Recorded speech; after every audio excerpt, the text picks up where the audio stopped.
আপনাদের সকলকে ঈদের শুভেচ্ছা জানিয়েছেন, ঈদ মোবারক জানিয়েছেন। তিনি আজকে এখানে আসছেন, কিন্তু বিশেষ একটা কারণে আসতে পারেন নাই। মাননীয় প্রধানমন্ত্রী এবং মহামান্য রাষ্ট্রপতি তাকে জাতীয় ঈদগাহ ময়দানে নামাজ পড়ার জন্য আমন্ত্রণ জানানোর কারণে তিনি শুধু সেখানে থেকেছেন। আপনারা তার জন্য দোয়া করবেন।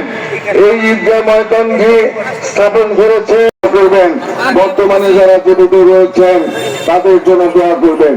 এই ঈদগাহ ময়দানটি আমরা দীর্ঘদিনেও এটা তেমন একটা যতটুকু সংস্কার করা প্রয়োজন ততটুকু সংস্কার হয় নাই। আপনাদের মুসল্লিদের এটা ঐতিহাসিক মাঠ, এই মাঠটার উন্নয়ন করা প্রয়োজন।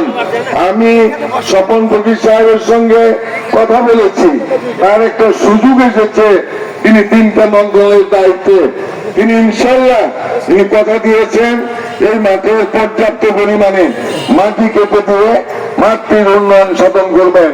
তার জন্য দোয়া করবেন, আমার জন্য